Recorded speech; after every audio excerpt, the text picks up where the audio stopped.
அடுத்த ஒரு சாரார் அல்லாஹ் சொல்றான், கத் அஃப்லஹல் முஃமினூன், மூமின்கள் வெற்றி பெற்று விட்டார்கள். அல்லதீன ஹும் ஃபீ ஸலாத்திஹிம் காஷிஊன், அவர்கள் தொழுகையில் எப்படி இருப்பாங்க? மூமின்கள் வெற்றி பெற்று விட்டார்கள். வெற்றியாளர்களுடைய முதலாவது அடையாளமே அதுதான்.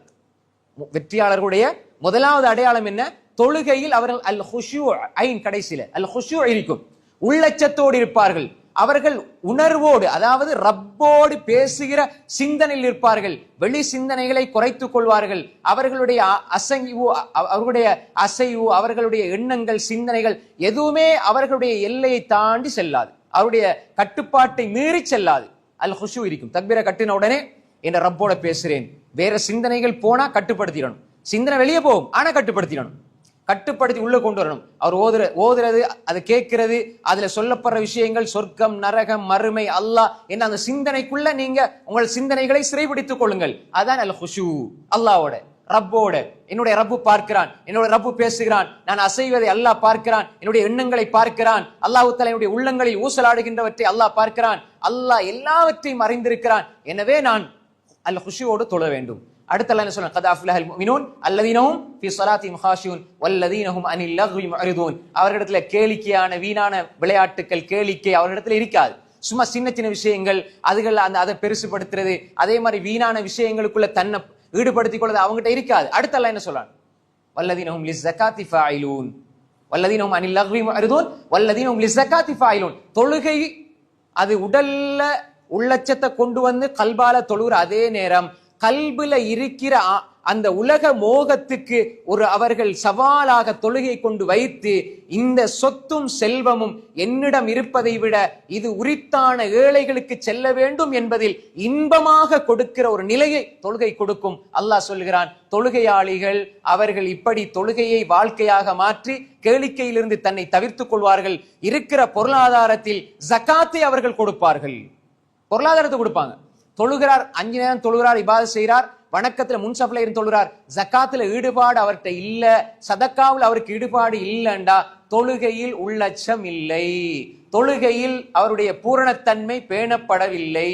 எனவே அல்லாஹ் சொல்றான், தொழுகையில் உள்ளச்சத்தோடு இருப்பவர்களுடைய அந்த தொழுகையின் நிலை உள்ளச்சமாக இருக்கும். தொழுகைக்கு வெளியே இருக்கிற நடைமுறை வாழ்க்கையில் இருக்கிற ஒவ்வொரு அசைவும் பாவத்தில் இருந்து விலகி நன்மையை செய்கிற, குறிப்பாக உலக மோகத்தை கல்விலிருந்து வெளியே போட்டு அல்லாஹ்வுடைய மோகத்தை உள்ளுக்குள்ளே கொண்டு வந்து வாழுகிற அந்த அல் ஹயாத் தர்பவியா, ரப்பானியா, இந்த வாழ்க்கையை அவர்கள் கொண்டு வருவார்கள். ரப்பை சார்ந்திருப்பார்கள். ரமதானிகளாக, ரமலானை மாசத்தை சார்ந்திருக்காமல் ரப்பை சார்ந்த ரப்பானிகளாக இருப்பார்கள். அந்த ஒரு நிலையை அவர்கள் உருவாக்கிக் கொள்வார்கள். அது ஆன்மாவுக்கு கிடைக்கிற மிகப்பெரிய பயிற்சி.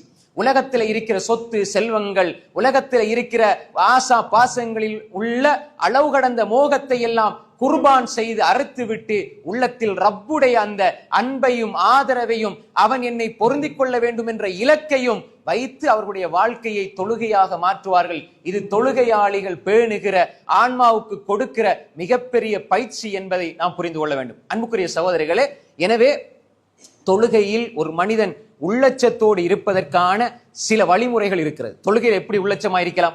தொழுகையில உள்ளச்சத்தோடு இருக்கிறதுக்கு பல வழிமுறைகள் இருக்கிறது. அதுல சில முக்கியமான வழிமுறைகள் இருக்கிறது. அன்புக்குரிய சகோதரர்களே, இதை பேண வேண்டும். முதலாவது, நாங்க தொழுகையில உள்ளச்சம் ஏற்படணும் என்றா, ஆன்மாவுக்கு நாங்க பயிற்சியை கொடுக்கண்டா, முதலாவது விஷயம் அல்லாஹ் பத்தி படிக்கணும். அகீதா, ஈமான், அல்லாஹ் பத்தி படிக்கணும். அல்லாஹ்வை படிக்காம தொழுகையில உள்ளச்சம் வர வாய்ப்பில்லை. நான் சொல்ற அந்த பாயிண்ட்ஸை நல்லா எடுத்துக்கொள்ளுங்க, நல்ல மனசுல சிந்தனையோடு எடுத்துக்கொள்ளுங்க.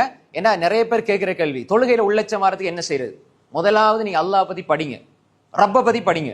ரப்ப படிக்க படிக்க படிக்க ஃபஅலம் அன்னஹு லா இலாஹ இல்லல்லாஹ் வல்லாஹு அல்லதி லா இலாஹ இல்லாஹு ஆலிமுல் கைபி வஷ்ஷஹாதா ஹுவர் ரஹ்மானுர் ரஹீம். சூரா அல் ஹஷ்ர் கடைசி வசனங்கள் எடுத்து பாருங்க. அல்லாஹ் பத்தி படிங்க, அல்லாஹ் பத்தி படிங்க. அவன் எப்படிப்பட்டவன், அவன் எப்படிப்பட்ட ரப், அவன் எப்படி வல்லமை உள்ளவன், சக்தி உள்ளவன். ரப்ப படிங்க, தொழுகையில உள்ளச்சம் வரும். அது ஆன்மாவுக்கு கொடுக்கிற பயிற்சி. நீங்க தொழுகைக்கு தயாராகி வார நேரம் இப்படி நீங்க இதை படிச்சுட்டு வாங்க. ரப்ப பத்தி படிக்க படிக்க படிக்க மாஷா அல்லாஹ் இன்னி நிறைய வாய்ப்புகள் இருக்குது, வளங்கள் இருக்குது. தவற விட்டுறாங்க சகோதரர்களே. ரப்ப பத்தி படிங்க. நோன்பு முடிஞ்ச உடனே எங்கட எல்லாம் முடிஞ்சது, அமல் முடிஞ்சது, இபாதத் முடிஞ்சு நினைக்காதீங்க. அல்லாஹ் நம்முடைய வாழ்க்கையின் கடைசி மூச்சு வரை அல்லாஹ்வை தொழுறதுக்கு ஒரு பாக்கியத்தை அல்லாஹ் தருவான். அதை போற வெற்றி வேற எதுவுமே கிடையாது சகோதரர்களே. கடைசி நொடி வரை அல்லாஹ் தொழுகையை தவற விடாம நீ என்ன பாதுகாத்திரியா அல்லாண்டு ஒரு துவாவை நாங்க தொழுகையிலே கேட்கணும் சோதர்களே. நிறைய பேர் தொழுவாங்க, தொழுகையை அப்படியே விட்டுருவாங்க. ஏன்னா அது உள்ளட்சம் இல்லாத தொழுகை. அதனால தொழுகையில ஒரு அந்த ஈர்ப்பும் பிடிப்பும் இருக்காது. நிறைய பேர் தொழுகையில ஏன் ஈர்ப்பு இல்லை, ஏன் பிடிப்பு இல்லை, ஏன் தொழுகையில ஆனந்தம் இல்லை? ரசூல் ஸல்லல்லாஹு அலைஹி வஸல்லம் என்ன சொன்னாங்க? ஜுஇலத் குர்ரத்து ஐனி ஃபி ஸலா, தொழுகையில் தான் என் கண்குளிர்ச்சி இருக்கிறது, தொழுகையில் தான் என் கண்குளிர்ச்சி இருக்கிறது. ஏதாவது கஷ்டம் வந்துட்டா, யா பிலால் அகிமிஸ் ஸலா அரிஹ்னா பிஹா, பிலாலே தொழுகைக்காக பாங்கு சொல்லி இகாம சொல்லுங்க, நாங்க அதன் மூலமாக எங்களோட உள்ளத்துக்கு அமைதியை தாங்கன்னு சொன்னாங்க ஸல்லல்லாஹு அலைஹி வஸல்லம். ரசூலுல்லாஹ் தொழுகையில நிம்மதியை தேடினாங்க. நாங்க கொஞ்ச நேரம் 5 நிமிஷத்துல வாரேன், தொழுகு முடிஞ்சு நிம்மதியை தேடுறோம். எப்படி நிம்மதி கிடைக்கும்?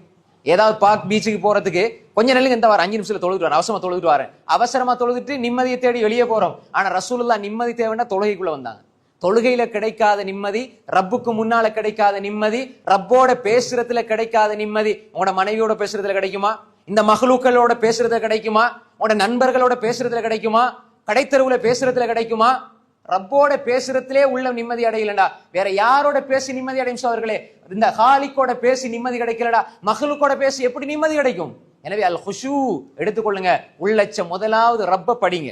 அல்லாஹ் யார், அவன் எப்படிப்பட்டவன், அவனுடைய வல்லமை என்ன, அவனுடைய குதரத் என்ன, ஆற்றல் என்ன, அவனுடைய அழகிய பெயர்கள் என்ன, அவனுடைய பண்புகள் என்ன, அழகிய பண்புகள் என்ன, ரப்பு யார், இதை படிங்க தொழுகையில உள்ளட்சம் வாரத்துக்கு.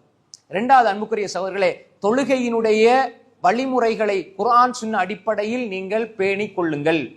ஷாஃபி மதுஹப், ஹனஃபி, ஹம்பலி, மாலிக், இப்படி இந்த மதுஹபுகள் சார்ந்து இப்படி அவர் ஒன்னு சொல்லுவார், இது சுன்னத்திலங்குவார், அவர் அப்படிங்குவார், இதெல்லாம் விட்டுட்டு குர்ஆன் சுன்னா அடிப்படையில் நீங்க அசைவுகள், ருக்கு எப்படி, சுஜூத் எப்படி, தொழுகையில் அவசரத்தை தவித்துக் கொள்ளுங்கள்.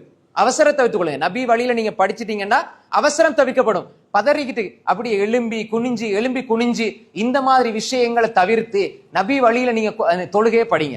எப்படி ரசூலா கையை உயர்த்தினாங்க, எப்படி தக்பீர் கட்டினாங்க, எப்படி ஓதுனாங்க, எப்படி பொருள் உணர்ந்து ஓதுனாங்க, எப்படி ருக்கு செஞ்சாங்க, எப்படி சுஜூத் செஞ்சாங்க, ஒவ்வொன்றும் சுன்னாக்கள் தொழுகையில 100% பேணப்படணும். தொழுகையை சரியா தொழாம, தொழுகையில் நபி வழிப்படி தொழாம, தொழுகையில் நபியுடைய சுன்னாவை பேணாம, தொழுகையை முழுமையா தொழாம வேற எந்த மார்க்கத்துல எந்த விஷயத்தை பேசினாலும் எந்த பெருமதியும் அதில் கிடையாது.